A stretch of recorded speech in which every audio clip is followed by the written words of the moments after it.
Hey everybody, Christian from Treasure Town. You already know what's happening, but we've got another half pound of world coins to search through coin by coin. Lots of interesting finds. We had some kind of wild stuff on the last episode, and I'm curious to see what pops up this time. Looking for old stuff, new countries, weird, obscure coins, that sort of thing. Always love silver or 1800s, 1700s is even better. So let's pour these ones out and get hunting. And let's start from this side and work our way over. We're going to start here with a Moroccan 20 francs coin. 1371 makes sense. That's the Islamic calendar. I'm not exactly sure what date that ends up corresponding to. I always forget, but a neat older looking coin, though it may not be. This one is silver, so great to start it out strong.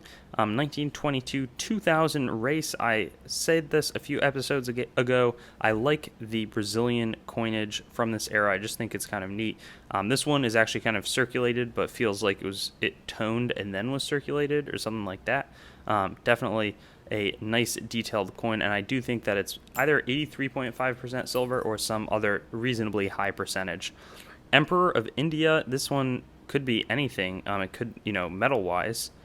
Oh, it's Jamaica. Wow, 1945, 1 penny. And I was kind of right because it was so much anything that wasn't even from India. So I don't know why they corresponded those two, because India and Jamaica are pretty much on opposite sides of the world, but I guess that's how they chose to do it.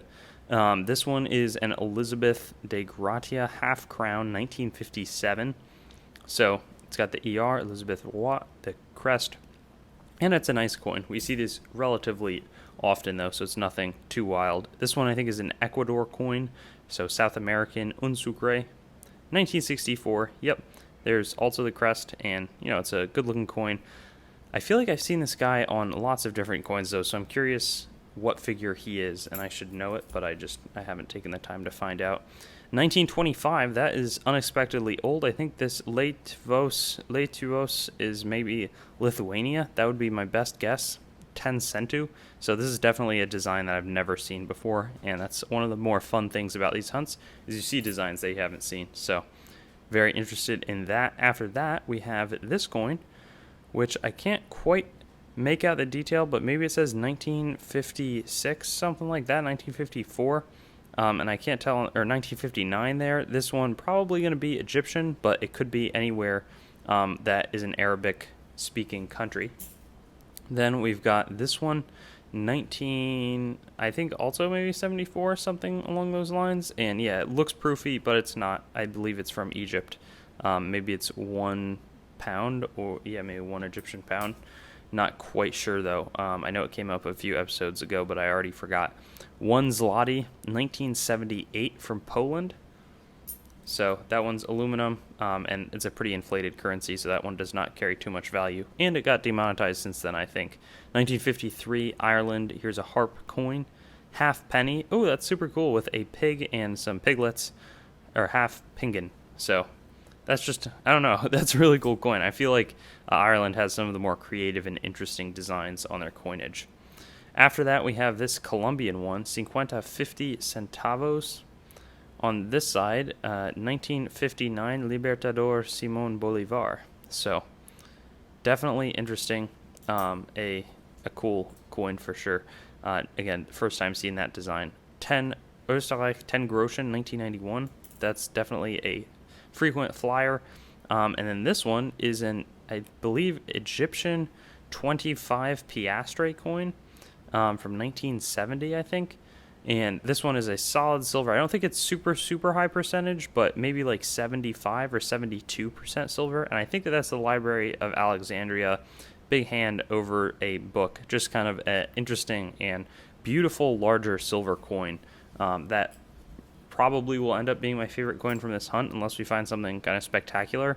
And then after that, we have a 1965 Churchill coin. And I heard that they released all of these coins and then, for a premium, and then demonetized them. I don't know if that's true, but that's what I heard. And these are not super valuable. I feel like a lot of people think that they're cool when they first get them. But unfortunately, logistically, that means that there's less coins in this half pound because it's such a large coin. I think it was made at 5 shillings, something like that. 1 rupee here from India. This one is, Jawaharlal Nehru, 1964. He must have passed away, but I believe an influential figure in that country. And then after that, we've got, let's see, this, I was trying to go across this way, so I'll try to continue that trend. 1940, 20, maybe Kopek, K-O-N, from, it's probably going to be Kopek from the CCCP, Hammer and Sickle, historic coin. This one was minted kind of in the peak of World War II, but I believe that at that point there was still an allegiance on the Axis side with the Soviets and the Japanese and the Germans. 1933, this is a 3 pingan coin. It doesn't feel silver though. Raoul, I don't know what that means. Layout, but a rabbit. More continuing that animal theme in the Irish coinage. 1960, 1 shilling after that from Great Britain. And then we have a few copper coins. I'm going to break the trend to just kind of examine those. 1943, Ireland again, 1 pingan. This time we have a rooster. And I love how the artist here goes and takes that extra step here with the pigs, here with the little chickens or roosters or whatever, and includes the extra tiny animals following closely behind. That's so cool. I don't know why I like that, but just puts a smile on my face. After that, we have 1965 Canada, 5 cents. Then we've got, we'll see what this is, an older large penny probably, 1919, 1 penny from Great Britain. Then to continue the trend, we have 10 Korea, 10 won, 1494. I don't really know what year system they're using because that's so kind of beyond 1494. That's way in advance. I wonder what the start of that year system is, if they've been counting since a certain time. But that feels like humans were not counting years 4,000 years ago. Could be wrong. Anyways, 1 peso, Republic of the Philippines, Jose Rizal. Lots of Filipino collectors.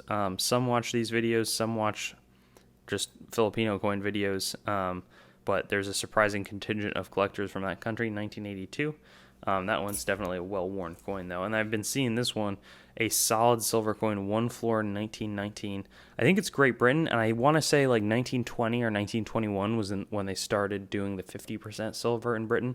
So I think that we're going to sneak in and get some higher percentage here, which is definitely interesting. And this is not a tiny coin either, so definitely a good pickup. Here is some old French stuff, 1850, and I can't make out the last date. Maybe 1853 would be my best guess, though it's not going to be a super valuable one either way. I think it's a 5 centime coin based off of the size, but this is so worn, so it's definitely got a lot of use. I wonder if any of my ancestors or famous people that I would know traded and transacted with this coin, because it seems to have hit a lot of hands. And then after that, we have a square rounded corners coin. 1923 is pretty old. 5 something maybe cents from the Netherlands. So that's interesting. And then after that, we've got 1917, 1 penny from Great Britain. So, a neat one. I said this on one of the last episodes. It's kind of fun for me to get those older 1 penny coins because I just haven't been seeing them much. So here's a Thai baht coin, Rama the 9th, I want to say. And then we have a 5 rupees, 1970 Indonesian one with a little bird there. That's a nice touch. I haven't seen that design before, but it doesn't feel super valuable. This one, 2 francs, 1941. So shortly after this, they would start making coins that says travail, or forget exactly what, travail, famille, patrie. Here's the old French and now new French slogan, liberty, equality, brotherhood, 1941. So that takeover must have happened shortly after that, but this is a really pretty obverse design, I think. This one's super corroded. It looks like Netherlands, 10 cents, 1942. Has that World War II metal feeling. And then 25 centimes. 1919 is older than I thought. Luxembourg, and I don't know what Luxembourg was doing in the World War I times, because there's definitely, it existed before and after. So my guess is that they were some sort of neutral state. After that, Mexican 1961 5 centavos coin. Then a 5 centimes from France, 1986. And then we'll wrap it up here with these two. First, 20 centimes, 1967. But this one, maybe... Ooh, that's an old coin, 1927, 20 cents. I have no idea what this... I would guess Belize, but that's for a more modern coin, so I have no idea Sarawak. Wow. Maybe this is a silver coin even based off of that toning right there. But this could actually be quite a valuable or just hard to come across coin. I've never seen anything like it. I have seen the country Sarawak, and I think I have a Sarawak coin in my world coin collection, but I couldn't tell you what territory that's referring to because it's certainly not a country today. Anyways, we got some really great stuff in terms of silver. This larger coin, I found this Luxembourg 1919 one to be kind of a raiser of questions historically. This one as well, Sarawak, gonna have to look into that. And then this neat, probably 92.5% silver from Great Britain, all contributed to a really, really cool hunt. Thanks for watching, everybody. And we got another one coming 2 Mondays from now. Thanks for watching the video. I'd encourage you to like, comment, and subscribe for more content, and get in touch with me on my website, treasuretown.yt.com, Facebook, Treasuretown, Instagram @TreasuretownYT, or Twitter @Treasuretown_YT, and I'll look forward to seeing you on some of my future vids.